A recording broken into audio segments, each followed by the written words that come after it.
السلام عليكم، اسمي هو عمر الغامدي، وقبل لا أبدأ في هذا المقطع أبغى أعطيك تحذير عليه. هذا المقطع ممكن يغيرك أو ممكن على الأقل يزعجك بشدة، تجلس تفكر فيه بعد ما يخلص فترة طويلة. فعليا يمكن يخليك تشعر بالغثيان، يمكن يخلي بطنك يقلب، أو أن الأرض الثابتة اللي تحتك قاعدة تتحرك. أوعدك بشيء واحد، أنا لست عدوك ولو اختلفت معك. تحلى بالشجاعة وطول بالك، ما ينفع تتفرج في الفيديو هذا وانت مستعجل. أتمنى تتفرج على حالك ولا تخاف من هذه، أنا مسوي عملية بسيطة قبل كم يوم. نبدأ بسم الله. لو أنت نفسك كنت عايش في مكة وقت بعثة الرسول، كان شبه مؤكد أنك بتبقى من كفار قريش. إيش معناه يكون الشخص تحت تأثير المس الإيديولوجي؟ ولا نزال نشوف وش يصير لما يمرض فكر مجتمع بأسره. جهنم، أقسم بالله جهنم للجميع. هذا يجعلك على بعد شخص واحد من مليون، وعلى بعد شخصين من مليار إنسان. لا تستهن بقوة كلمتك، ما أحد يعلم مدى قوتك بنهاية هذا التدريب يا أخي. ما أهتم لو تحبني، أهم شيء تستفيد مني، وبثبت لك هذا الكلام فورا. قوة الأرض والجمهور لهم، المقابلات على الهواء مباشرة، وإدارة الحديث بأيديهم. خلونا نشوف ايش بيصير. كذبوا عليك يوم قالوا لك انك ما تقدر تفكر. يا صاحبي انت اسهل بكثير التحكم بك لو ما انت متسلح بسلاح حقيقي. اليوم بعطيك المفتاح لترسانة الأسلحة، ما بدربك على الرماية، لكن على الأقل بوريك وش الأسلحة، كيف ممكن تقويك، والخطر في حال انك ما امتلكتها. الأسبوع الماضي انتهى مخطط كان في بالي من فترة طويلة جدا، واقدر اقول انه نجح بنسبة كبيرة. بعلمك عن المخطط وخلنا نبدأ بالسبب وراءه. زي ما أغلبكم يعرف، أنا تربيت ونموت في بريطانيا، الأسرة جميلة ولطيفة جدا.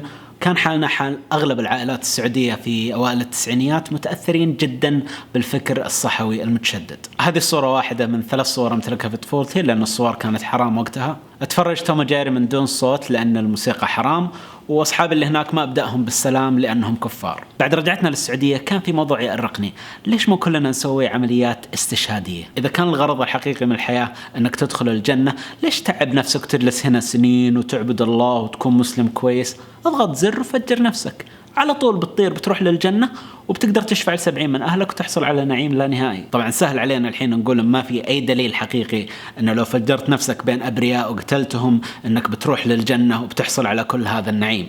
لكن أبغاك تشوف العالم من منظوري المؤدلج الساذج، اللي للأسف لا يزال موجود في عقول البعض بنسب متفاوتة. في ذيك الفترة بالمتوسطة جانا مدرس بعد الصلاة في المدرسة وقال لنا اللي يرفع رجله أثناء السجود كافر. وأتذكر ذاك اليوم بالتفصيل، أتذكر أني استنكرت وسألت الأستاذ كيف؟ يقول اللي يرفع رجله أثناء السجود بطل شرط من الأعضاء ال7 الواجب السجود عليها، وإذا بطل الواجب بطل الركن، وإذا بطل الركن بطلت الصلاة، وإذا خرجت الصلاة ولم يعيدها في وقتها فكفر، خرج من الملة. وهذا منافق ما يستتاب أصلا، يقتل فورا. شيء فصل في مخي، لأن المنطق اللي هو يستخدمه نفس المنطق اللي أنا استخدمه، يستدل من القرآن والسنة. والأول مرة بدأت أفكر بجد في شيء كان حرام علي أني أفكر فيه، واكتشفت أن أي أحمق يقدر يلف ويلوي كلام باسم الدين ويطلع اللي قدامه كافر يستحق القتل. وقتها جاء الإنترنت وفتح علينا عالمنا المنغلق. تفرجت وسمعت مناظرات كثيرة لناس موقنين أن كلامهم صح، وشفت كيف بعض الناجحين بغض النظر عن أفكارهم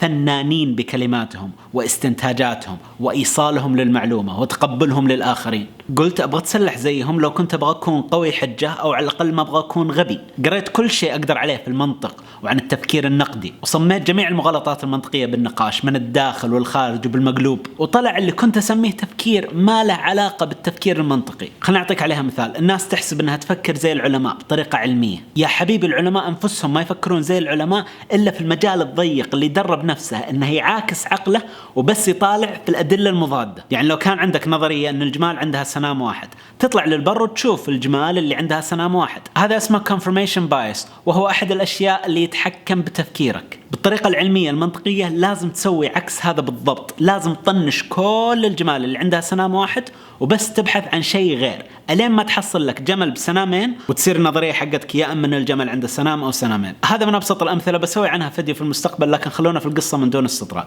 قعدت أفكر في هذه المواضيع مع أنها تأرق وتزعج وتهز الثوابت، لكن مخي ما كان يريحني. ليش سمحت لنفسك أن تظن أن قتل الناس أمر عادي؟ لكن سرعان ما اكتشفت أن الكثير من البشر بمختلف الديانات والعصور وقعوا في هذا الفخ. فخ الأيديولوجيا، هي اللي سببت لهم حروب، هي اللي سببت لهم اضطهادات وظلم وعنصرية وقتل ودموية. الأيديولوجيا باختصار هي مجموعة من الأفكار التي تزعم أنها تفسر العالم كامل. الأيديولوجيا تكره التفكير ولا تحب الأسئلة الكثيرة. ليش أغلب الناس تقبل بها؟ لأنها تعطيك شعور بالانتماء وتعطيك أجوبة سهلة. التفكير المنطقي صعب جدا، ما أقولها ساخر. لازم تقسم فكرك إلى عدة أشخاص وتكون منصف بينهم وتخليهم يتقاتلون وتشوف من اللي أفكاره أحسن. لازم تعامل أفكارك على أنها خطأ وتضربها بشدة عشان تعرف نقاط ضعفها فين. ليش تكلف على نفسك؟ صدق الفكرة اللي يصدقونها الأغلبية وريح بالك. بدأت أتناقش مع أهلي وزملائي وأصحابي، وطبعا واجهتني انتقادات لاذعة.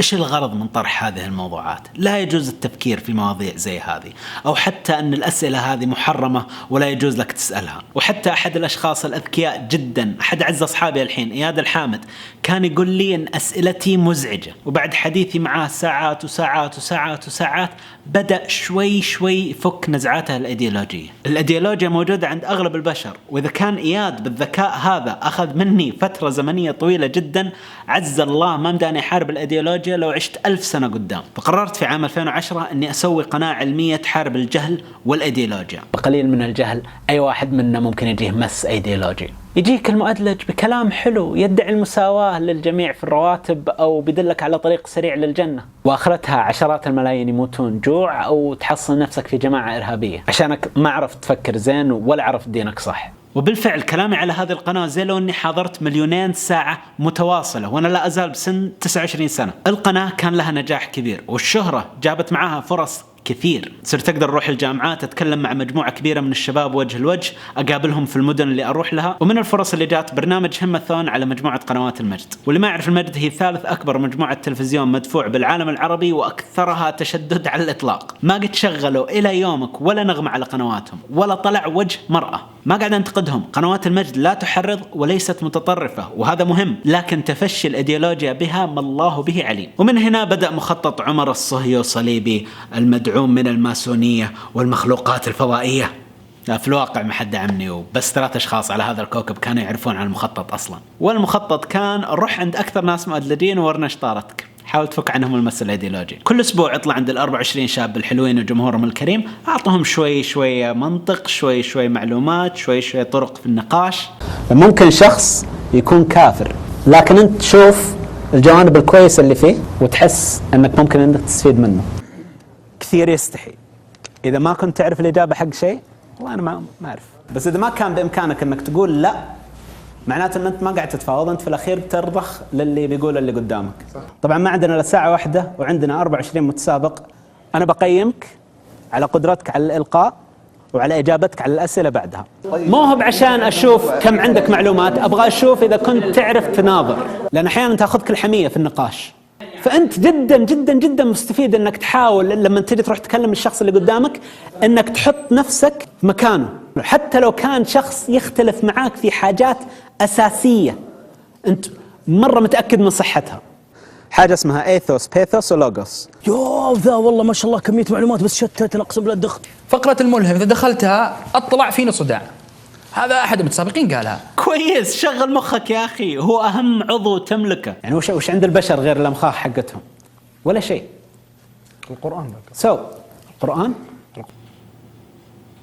أوكي، أنا ما قلت إن نجاحي باهر، خصوصاً أنهم فصلوني يوم عرفوا إيش كنت أسوي، لكن لازم تعرف إن هذول الشباب أنا أعطوا أجوبة سهلة طول حياتهم. فقرة في برنامج ما بتقلبهم فلاسفة، لكن أغلبهم الحين وجمهورهم يعرفون أن الاستماع للغير ممكن يجيب نتيجة، يعرفون أنهم ما يملكون الحق المطلق، ويعرفون بعض أساسيات المنطق. الشهادة لله استمتعت معهم وحبيتهم وحبيت جمهورهم بعد. طيب ممكن تقول لي يا أخي مالك ومال الأيديولوجيا هذه؟ ليش الزحمة والشارع فاضي؟ إذا كانت الأفكار المغلقة هذه تشتغل، ليش قاعد تحاول تعدمها أو تزيلها؟ لأن ببساطة الأيديولوجيا تجيك كاملة متكاملة، قطعة واحدة، لا يحق لك التعديل ولا التفكير فيها، وحتى في بعض الأحيان تتقبلها غصب دون أن تملك صلاحية السؤال. هذا ثمنها، والمشتري يحصل على صورة متناسقة للعالم وإخلاء من كامل المسؤولية تجاه التفكير الشاق، ويعلم بدون لحظة تفكير من هم بجانب الصواب ومن هم الأشرار. وهنا يقمع الخطر، لأن كل أيديولوجيا سيتحتم بها أن تتصادم مع أيديولوجيات أخرى، ووقتها بما أن الناس ما تعرف تفكر أصلا وأي واحد يتكلم نقطع لسانه بتقوم المسفحة. وعشان كذا مسؤولية كل شخص يتعلم كيف يفكر. ركز معي، الأيديولوجيا ليست دين. تقدر تقول إنه دين مشوه معاق، وتقدر تقول إنه كائن طفيلي يجي فوق الديانات المحترمة، يأخذ الأشياء اللي توحد الناس وتعطي حياتهم معنى ويضيف لها جبر وعنف وإقصاء. فعلى سبيل المثال الإسلام الوسطي المعتدل اللي أغلب المسلمين والله الحمد عليه ليس أيديولوجيا. لكم دينكم ولي دين، من شاء فليؤمن ومن شاء فليكفر، لست عليهم بمسيطر. أما الإخوانجية والصحوية وغيرها إيديولوجيا، إذا ما اتفقت معي قطعت راسك. المشكلة أن الناس تخلط، تحسب اللي يسب الإيديولوجيا قاعد يسب الدين، لأن هذا الدفاع الوحيد اللي يستخدمونه المؤدلجين، يندسون وراء الدين. صعب جدا أنك تنتقد الإيديولوجيا بدون ما يسيء فهمك البعض. فهدف الرئيس من كل الزحمة هذه أني أوريهم إيش معناه يكون الشخص تحت تأثير المس الإيديولوجي. أبغى أوريك مدى الضعف اللي بتوصل له في حال سمحت للإيديولوجيا تتلبس فيك وتعدم تفكيرك. وهذا واضح لمن قرأ كتاب الروسي ألكسندر سولجينيتسن The Gulag Archipelago، اللي طيح فيه الإيديولوجيا الإلحادية الشيوعية بالاتحاد السوفيتي، واللي على فكرة كانت مسؤولة عن قتل 60 مليون إنسان. كلامه شوي معقد لكن أوعدك بأشرحه. يقول سولجينيتسن أنك تقدر تعرف أن الشخص تحت تأثير المس الإيديولوجي لمن يكون بإمكانك توقع كل شيء يقوله. أول ما تعرف الخوارزميات الباطنية لفكره الإيديولوجي، واللي بالعادة تعتمد على 5 أو 6 حقائق مطلقة، تقدر تستخدم الحقائق المطلقة هذه لتوليد كلام منطوق بشكل تلقائي. ما له داعي تنتظر رد الشخص، لأنك تعرف بالضبط جملته التالية. يعني بدل ما تتناقش مع المؤدلج تخيل انك تلعب معاه بنالتيات كورة، ضربات جزاء. تعرف ان الشوط الاولى بتجي يمين والثانية بتجي يسار والثالثة في الوسط، بتطلع ما يعرف يلعب لانه ما فكر فين يشوت وانما يتبع تعليمات. ويوم لقنوه ايديولوجيته قالوا له ان الحارس ضعيف جدا او ما هو موجود اصلا، فكل شوتاتك 100% صح. إضافة لذلك كله هو ما تدرب على الحراسة، لأن أي واحد يشوت على الجول حقه كافر منافق خائن للبلد والعرف والدين، فما يعرف يرد بغير ما يقتل أو يبطش أي شخص يسدد شيء تجاهه. فكان لازم أسدد شوته للأيديولوجيا عبر مقطع السحر. والله ما هم من الناس يؤمنون بأن قصص السحرة صدق ولا لا، موضوع ما هو مهم أصلا مقارنة بالموضوعات الأخرى، لكن طريقة التفكير اللي تخليهم يؤمنون بشيء خارق للعلوم الحقيقية بدون دليل يدل على انعدام التفكير اللي عواقبه دموية. وكانت سواليف السحر أسهل شيء يمكن اختباره فورا لأنه يتعارض مع الفيزياء التدريبية. فقلت علميا كتاب السحر هذا كلام فاضي وكل السحرة كذابين. وحطينا تحدي بجائزة وحلقت شعري وحطيت معلوماتي وارسلتها ل 12 دولة لأكثر من 100 ساحر. الجميع فقد عقله والكثير جدا جدا رد بعلم ولا بغير علم. رد عليه، افضحه، اكذب وغير كلامه، انهى التعاقد معه، افصله من وظيفته، حذر الناس منه انه ملحد. ضغط هائل جاء كاد يقضي على شعبيتي. والله ان حتى المدرسين يقولون لطلابهم عمر هذا كفر لا حد يتابعه. وش خايفين منه؟ ليش مستوى الاستنكار هذا؟ الناس مرة ومنهم أحبابي وقرايبي وأصحابي يزعلون لما تلمس ثوابتهم. تصوري عن ظنهم بانفسهم أنهم على قارب أو على مجموعة أخشاب مربوط بحبل وسط المحيط. يحسبوني بخرب أخشابهم لما ألمس حقائقهم المطلقة. ليش؟ يمكن بعض الخشب اللي عندك متعفن، تقدر تستبدله بحاجة أقوى يا أخي. وبعدين حتى لو ما كان عندك أخشاب أصلا، وش قاعدة تحميك منه؟ وش المحيط هذا اللي بتطيح وبتغرق فيه؟ المهم أن الهجوم جاء بأقوى شكل ممكن. أكثر حاجة سمعتها في هذه الفترة عمر تراك طحت من عيني، سواء من متابعين أو ساخرين. إيش دخلك في المواضيع هذه؟ والله أن نغشينا فيك، طلعت كافر وإحنا ما ندري. وجات القنوات الفضائية يبغون يكيشون على السالفة. شاركوا بحرق عمر وتحصلون على متابعات. بس فيه شيئين ما كانوا عاملين حسابه. الشيء الأول إن عندي هذا، تعرفش هذا تعليم الذاتي. تعلم كيف تكتب، تعلم التفكير النقدي، وتعلم المغالطات المنطقية في النقاش. صح إني ما خلصت تطور للحين وقدراتي ليست في أفضل مستوياتها، لكن أقدر أطرح أي مؤدلج. ما هو من زود ذكاء أعي مدى ضعفهم بالنقاش، خصوصا أمام جمهور ذكي ومنصف. والشيء الثاني اللي ما كانوا عاملين حسابه إن هذا بالضبط اللي كنت أبغاه من زمان. القنوات كانوا خايفين ويحق لهم، ما يبغون العشاء ينكب على الهواء مباشرة، فما أحد تقريبا وافق على شروطي. وشروطي واضحة وصريحة: المحادثة حقتنا لازم تكون لايف، قاعدين يعطوني الأسئلة اللي بيسألوني إياها بالترتيب. تمثيل قاعدين نمثل إحنا، لا يا أخوي جبني قدامك واسألني سؤال واحرجني على الهواء، شوف أنا أعرف عن إيش قاعد أتكلم ولا مدعي الحكمة. فتشجع الحين عشان الجمهور كرهني شوي واعتبروا نسبة فوزهم عالية جدا، وبعد قد قررت أسهل لهم الموضوع أكثر. خرجت بكامل العنجهية أرتشف من هذا الكوب حق دموع نكرات التويتر، وقبوا الناس زيادة، حتى اللي كان شوي في صفي قلب علي. والله إن حتى جزء مني كان يبغاني أفشل عشان العباطة الفاضية هذه تروح، بس كان لازم تكون بالطريقة هذه عشان نشوف هل شعبنا عنده إنصاف لمن يكره لو كان الحق معه. قنوات الفضائية قالوا جيبوه احرجوه على الهواء. قوة الأرض والجمهور لهم، المقابلات على الهواء مباشرة، وإدارة الحديث بأيديهم. خلونا نشوف ايش بيصير. قناة الMBC كان أول من استضاف، شكرا لهم على الاستضافة. 16 دقيقة حاول فيها مالك الروقي يحجر لي، يمكن عشان المخرج جلس يصارخ في إذنه، حاول يحشرني على كل كبيرة وصغيرة وقاطع ومش عارف إيه. المقابلة كان لا بأس بها، لكن الناس أكلوه أكل عشان ما يعرف يحشر، ومع أني دافعت عنه مرتين وربي لأنها أصغر من قابلني سنا. بعد ما تفرج المقابلة حدود 300,000 قرر MBC يحذفون المقابلة كاملة وليس بس التعليقات.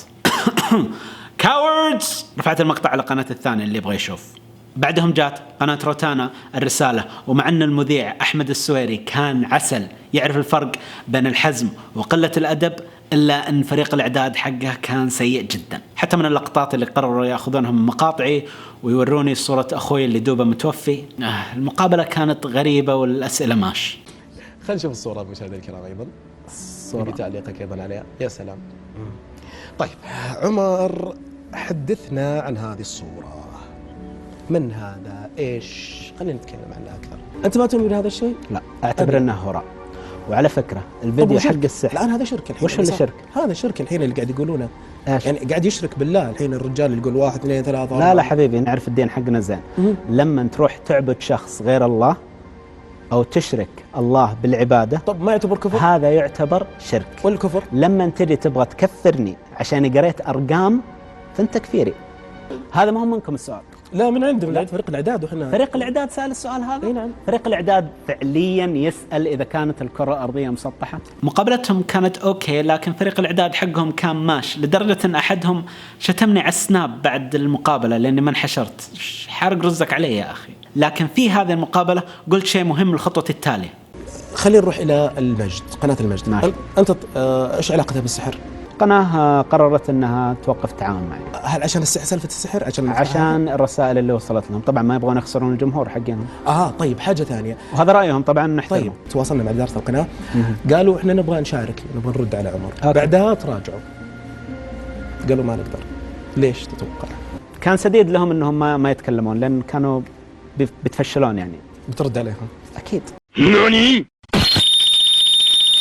جاء الوقت للزعيم النهائي، النائب مدير مجموعة قنوات المجد الأستاذ يوسف الهادري ضدي. كان واضح انهم يبغون يصفون حساباتهم معي، ومع ذلك كلمتهم زي ما هي عادتي ونبهتهم يكونون مستعدين. ليتهم تفرجوا فيديو التعليم الذاتي. هذول الناس انت ما تبغى توقف في مناظرة قدامهم، بيطيرونك فوق ويشرحونك، ومو هو بطريقة شريرة ولا رفع صوت ولا حتى بعد خداع. لا، إذا تناقشت قدامهم لازم نقاطك تكون واضحة ومرتبة، لأنك لو ما تنتبه وانت قدام شخص يعرف يفكر ويعبر بالمستوى هذا راح يطلعك غبي درجة أولى وبابتسامة على وجهه. كنت أتكلم عن الأساطير بقوة التعبير، ما هو عن نفسي. ما عندي سالفة مقارنة بهم لسه، لكن بعد سنين من التدريب هذا المستوى اللي وصلت له. أبدأ 180 ثانية. تفضل يا سيدي. عندي سؤال وفي 3 خيارات أو خيارين. ماشي. احنا مضطرين نجاوب من الخيارات هذه. وضحت سلبيات عمر، الناجح محارب. السؤال خاطئ. الخيارات هذه طبيعة عمر، يبحث عن الإثارة، يرى نفسه أفضل من غيره. من اللي حط الخيارات هذه؟ هذا فريق العمليات. في شيء اسمه اوكي، ان السؤال نفسه غلط. ماشي، بس لازم تعرف الأسئلة. وش السؤال اللي ما صلح لك يا أستاذ عمر؟ تقول الخيارات ما ضبطت معك. طب خليني أعطيك سؤال بخيارات. متى توقفت عن ضرب زوجتك؟ اليوم ولا البارح؟ يعني ضاربها. هذه أسئلة. السؤال هذا سؤال ملغوم، وهي أحد المغالطات المنطقية. وعدد اللي يسوي ديسلايك اللي هو عدم الإعجاب حدود 14,000. العدد هذا كلهم جهلة. هذول كلهم 14,000 اللي سووا كذا جهله. هو انا قلت كذا يا استاذي؟ اسالك يعني اللي ما ادري في جبل ما ادري ايش والله وناديت الجن وقلت لي تعال. الطريقه اللي فيها محاوله لايقاعي، المحاوله هذه سيئه لعده نقاط. بعلمك الاشياء. ما له داعي انك تكون متخصص بشكل كامل في موضوع عشان تعرف انه هراء. اذا جيت تقول المخدرات سيئه وجاءنا الرد حقي اد هومينين، اسمها هذه المغالطه المنطقيه اللي تفضلت قبل شوي سويتها، انت ما تعرف الشيء هذا ليش تتكلم في الحاجه الفلانيه؟ اذا جيت قلت لك هل انت جربت الهيروين؟ هل جربت الحشيش؟ هل قد جربت الحاجات هذه؟ ما تعرف الحاجات هذه فلا تتكلم عنها، لا تقول انها ضاره، لا تقول لا للمخدرات. لكن تجي تقول لي لا تتكلم عن السحر لانك انت ما رحت على سبيل المثال ماليزيا ولا رحت عند الهند ودرست من عند حقين السحر اللي هناك، لا ما احتاج. زي ما انت ما تحتاج انك تستخدم المخدرات عشان تعرف انها سيئه. لا لا بالضبط نفس الشيء. اوكي، يمكن تحسب ان متجزأ المقاطع اللي منتصر فيها، لا، المقابله موجوده كامله على قناه المجد باليوتيوب، تقدر تتفرج فيها وانصح بمشاهدتها. وانا ارفع لهم قبعتي احتراما انهم خلوها على قناتهم مع النائب مديرهم ما انتصر في اي مساله جابها، والتعليقات بعد كامله موجوده ما حذفوا منها شيء، مع ان 9 من 10 او اكثر ضدهم، وهذا يدل على انصافهم. كلها تقريبا نفس الكومنت. ماني متفق مع عمر لكن كلامه منطقي، ما احب عمر لكن حجته قويه وكلامه مقنع، اكره عمر لكن المذيع سيء. اوكي، الامانه العلميه صح اني قلت انك تقدر تتوقع كل شيء يقول المؤدلج، لكن صراحه في سؤال خضني.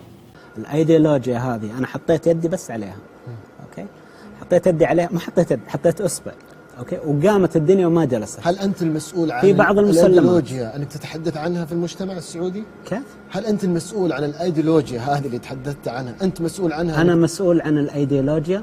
اي، هل انت مسؤول عنها؟ تقول اني اللي مثل الايديولوجيا حقت الناس. هل انت مسؤول عنها عشان تتحدث عنها؟ يعني المفروض انه ما اتكلم. لا. شوف، احيانا في النقاش اذا كنت فعليا تبغى توصل للحقيقه لازم تقوي خصمك، وهذا اللي حاولت اسويه. حاولت اعطيه مخرج وحسنت سؤاله، لكن هو فهم اندهاشي اني انحشرت، فقام كرر سؤاله ورفع الصوت. انا اسالك انا الحين، هل انت المسؤول عن هذا الموضوع؟ هل أنا من هو المسؤول عن الايديولوجيا يا اخي؟ وش السؤال؟ ما ادري، كامل احترامي. يوم شفت الموضوع كذا قررت اساله عن سؤاله، لان ما كان عندي ادنى خلفيه عن ايش هو قاعد يتكلم، لكن شبه متاكد انه هو برضو ما كان يعرف وش قاعد يسال. يعني اسالك انت الحين، كيف تقول لي من المسؤول عن الايديولوجيا؟ من المسؤول؟ هل انت مسؤول عنها لكي تتحدث من هو في شيء اسمه مسؤول عن الايديولوجيا؟ ابغى اشوفه هذا. انت تقول انا اللي امثل الايديولوجيا حقت الناس. طيب انت مسؤول عن ايديولوجيا الناس. وش الايديولوجيا؟ تقول المس اصبعك. طيب ماشي، ممكن تعلمني الايديولوجيا وش هي؟ انت اللي تتكلم عنها مو انا. ادري اني انا قاعد اتكلم عنها، بس انت قاعد تقول هل انت مسؤول عن الله يحفظك، انت اللي تجاوبني مو انا اللي اجاوبك. لا تهرب من السؤال بسؤال، هذا سهل جدا ان كل واحد يمارسه. ما حد هرب يا اخي، ما في شيء اسمه مسؤول ايديولوجيا. اجب على السؤال ولا تهرب بالسؤال. اوكي، ما حد هرب، وما ادري من اللي قال لكم ان اي واحد يعترض على سؤال معناته انه قاعد يهرب منه، لكن الكلام هذا غير صحيح. ما اعتقد انه كان يعرف وش الايديولوجيا.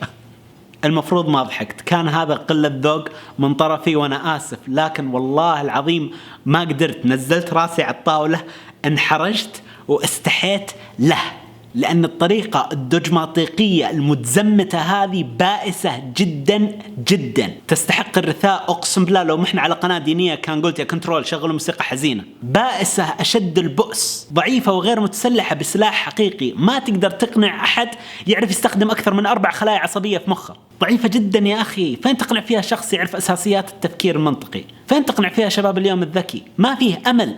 لكن أزيدك من الشعر بيت، ما كان هذا أسوأ شيء حصل في المقابلة. بعد ما شرحت له مغالطات المنطقية بالتفصيل وخلصت الحجج، قال لي هذه الكلمة. طيب هل هذا جزء من هروب سيد عمر؟ يستخدم المنطق بشكل كبير عشان يهرب من هذه الإجابات الأسئلة. يستخدم المنطق بشكل كبير عشان يهرب من هذه الإجابات الأسئلة. يستخدم المنطق بشكل كبير عشان يهرب من هذه الإجابات الأسئلة. تستخدم المنطق بشكل كبير؟ تهمة هذه؟ ما كنت أدري أن ممنوع تكون منطقي في النقاش. بالله هذا اللي صفى معك؟ هل عندك أدنى فكرة، واعذرني على الكلمة، مدى غباء جملتك؟ لا، ما عندك، لأنك حوطت نفسك بناس يتفقون معك بالمليمتر، وحرام تفكر أو تشك في أي شيء، بل حتى تسأل ممنوع. فلما يجي أحد من برا دائرة المتفقين معك ويدقك بأصبعه، يطلعك بضعف أسطوري، ضعف ما يمكن لأحد ينكره، حتى اللي يحبك ويكره من يخالفك، حتى اللي يبغاك تطلع صح ومرة يبغاني أتفشل. الناس ليسوا بالغباء اللي تتصوره، وهذا أكثر شيء سرني. شعبنا يعرف، ليس متخلف كما يعتقد البعض، حتى المتعصبين يقدرون يشوفون. وتراهم هو بغبي المقدم. أكاد أجزم أنه أذكى ال8 أشخاص اللي سووا لي مقابلات في ال6 أشهر الماضية، لما في أحد منهم قدر يوصل لمنصب الأستاذ يوسف، لكنه أكثر واحد منهم مسيطر عليه الأيديولوجيا. وأنا متأكد أن بينه وبين ربعه كان يعتبر مهمته سهلة، لأنه تعود على سواليف ألجمناه حجرا وبهت الذي كفر. الذكاء وحده لا يكفي، ذكاء الدنيا ما بينفعك إذا ما كان عندك حكمة ولا معلومات ولا قدرة على التعبير ولا تفكير نقدي.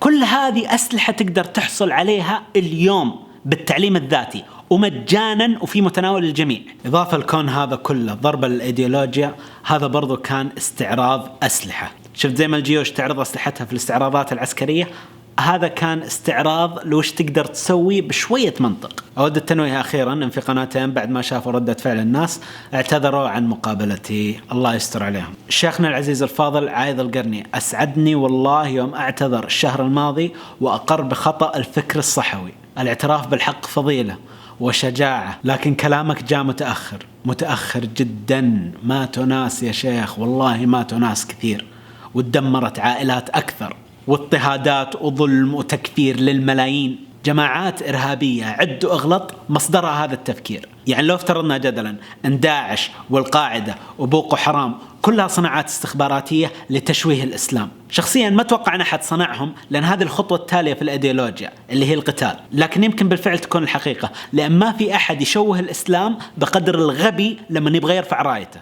المهم أن حتى لو قلنا أن قياداتهم العليا صناعات استخباراتية، الجنود مو وين؟ عشرات الآلاف من شبابنا اللي راحوا كلهم صناعات استخباراتية؟ لا، هذا اللي يودي لك إياه الأيديولوجيا. يوهمك أن العالم كله يتآمر عليك، من الصهاينة والصليبيين والملاحدة والبوذيين، كلهم عندهم عداء مع الإسلام وكلهم يبغون يدمرون الدين حقك. فرينا العالم، أقسم بالله ما تشوف إلا شعوب طيبة مسالمة ما تبغى منك شيء، حدك ما ضريتهم. ما في ناس حاقدة والله إن حالهم في شانهم. لا يا عمر، أنت ما تعرف عن المؤامرة الكونية المنصبة علينا. وين تروح لما العالم كله حاقد عليك؟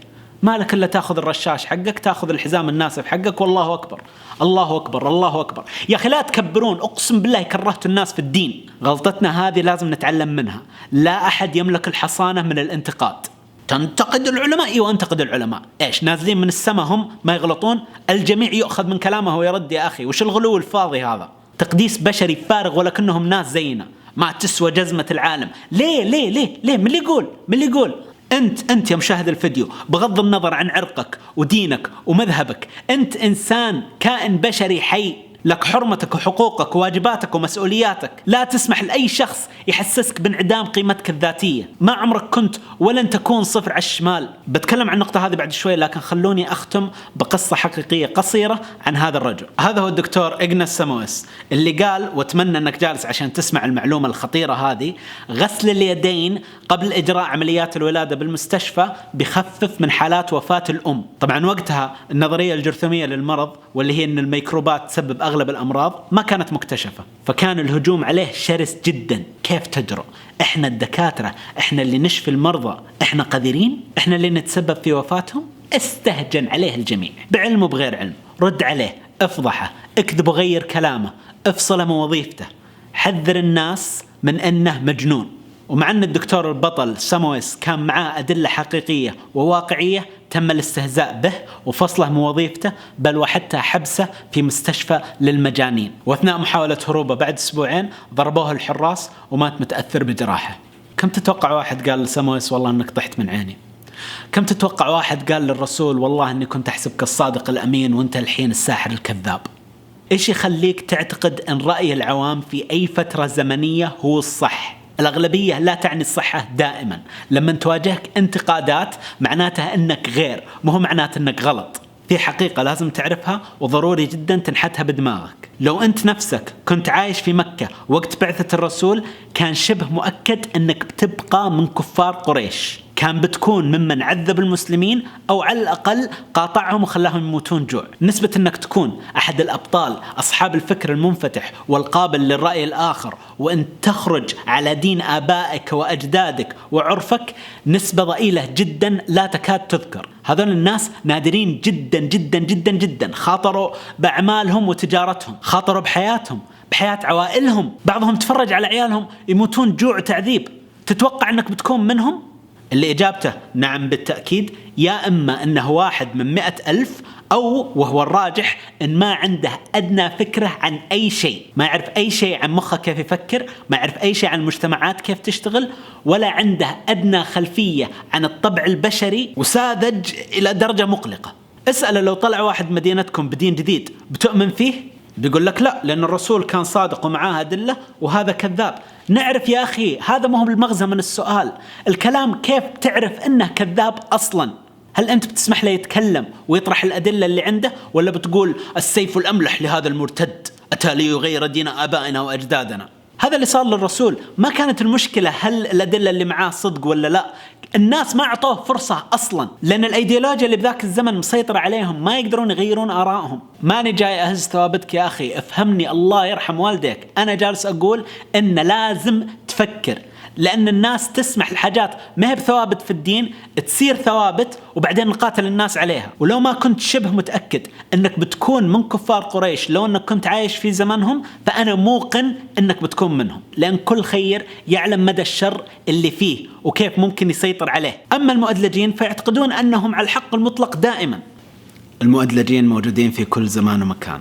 فكر بعمق، انظر للأدلة المضادة، تعلم كيف تعبر، ثم اطرح رأيك ولو كلفك احترام الآخرين. يمكن تقول لي هذه مخاطرة، ومن أنا ذرة رمل بين 7 مليار وما يهمنا وش أقول وش أفكر. لكن هذا المنظور خاطئ.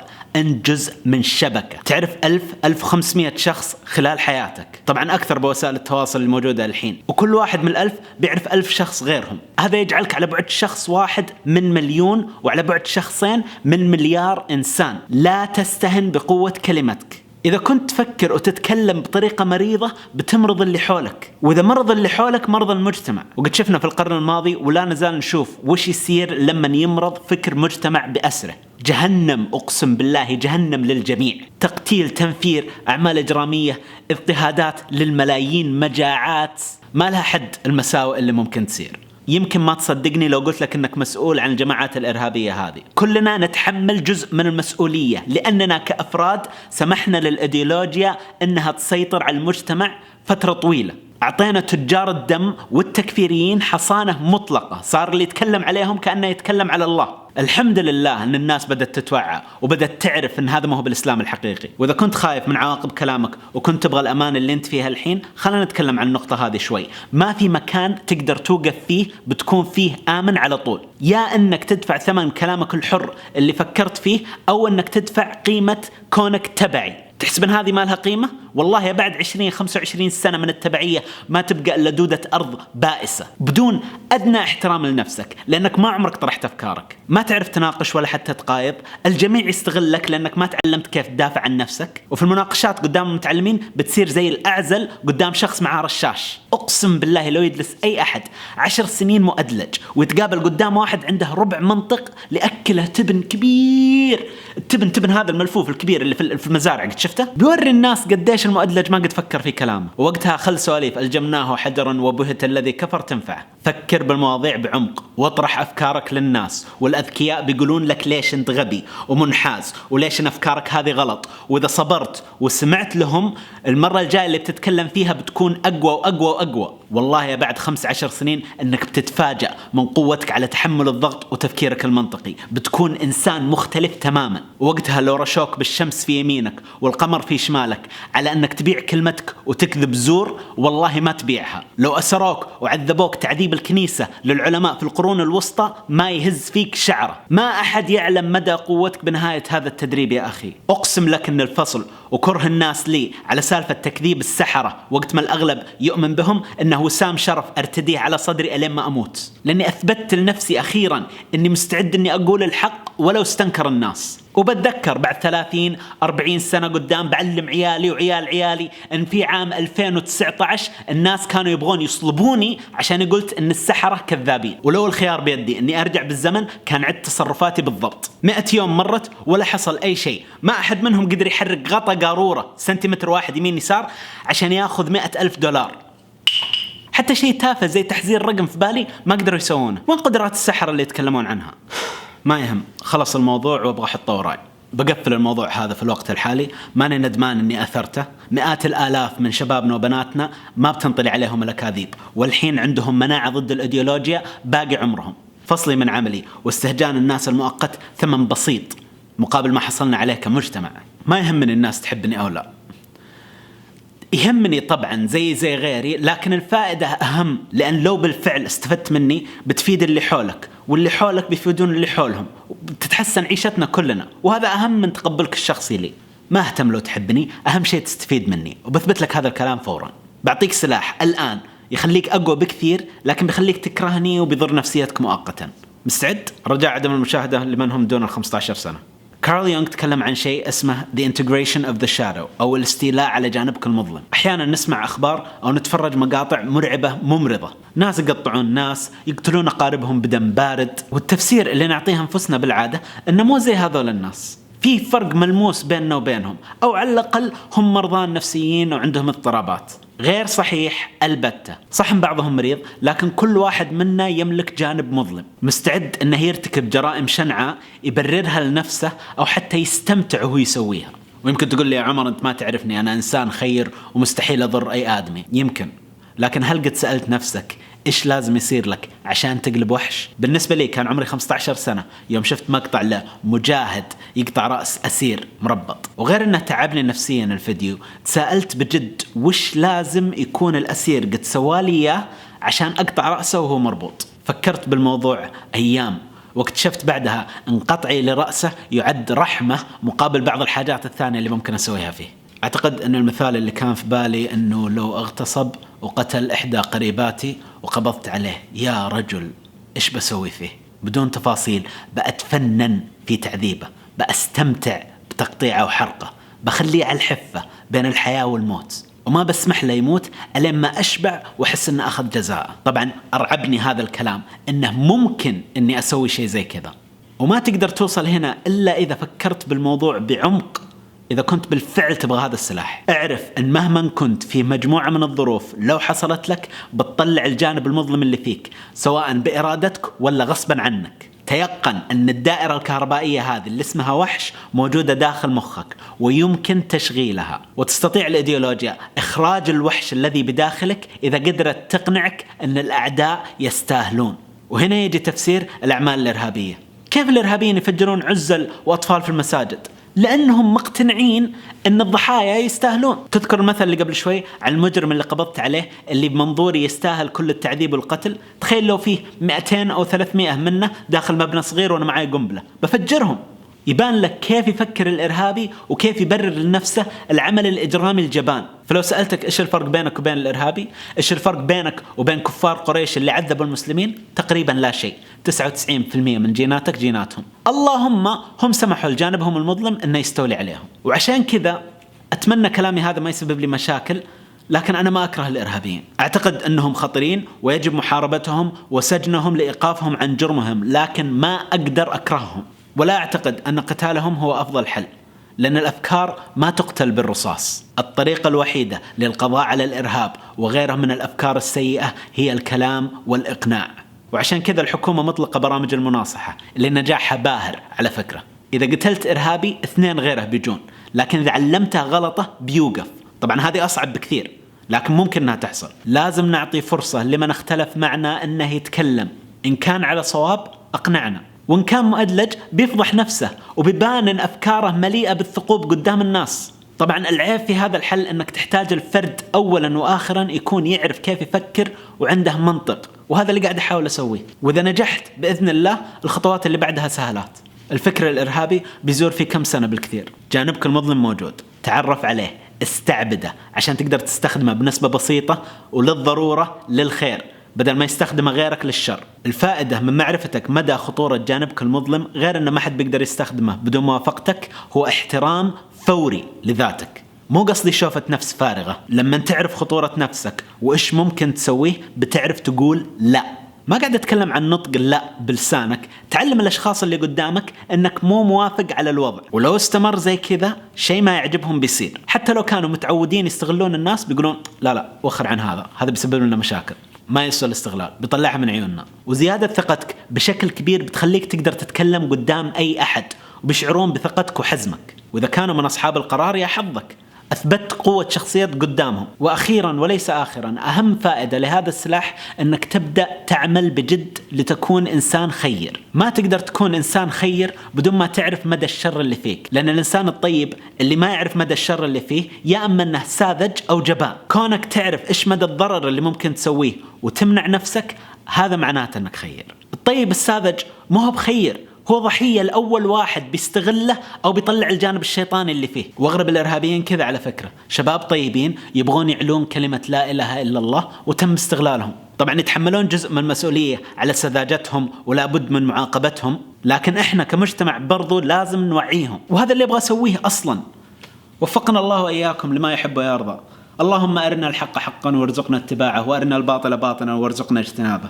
المهم ابدأ بالتفكير فورا، فنحن بحاجة إليك. ما نحتاج مسجلات تتقيأ نفس الأفكار المبتذلة، نحتاج ناس تعرف تفكر وتحل مشاكل وتحسن. والله أني متأمل خير في أبناء بلدي، لأن في أوج هذه القضية حتى اللي يكرهني يقول أنا ما أحب عمر، لكن والله كلامه منطقي وسليم. وهذا يدل أن بذور الإنصاف والتفكير المنطقي متوفرة عند ناس كثير ولله الحمد من شبابنا. تبا للأيديولوجيا، أوعدكم يا المؤدلجين أنا راجع، لكني وعدت متابعين والناس اللي اشتركوا معي حبايبي بنفس المادة المرئية اللي اشتركوا معي لأجلها. الفيديو الجاي عن الوظيفة، اللي بعده عن المخدرات. والله أني حطيت فلوس ووقت كثير جدا جدا جدا جدا في موقع وبرنامج للجوال حق التعليم الذاتي وتحديد الأهداف في الحياة، يفهم نفسك لنفسك وبعدين يساعدك على رسم خريطة. مرة ممتاز. جايب ناس أذكى مني بكثير في هذا المشروع اللي بإذن الله يكون متوفر للجميع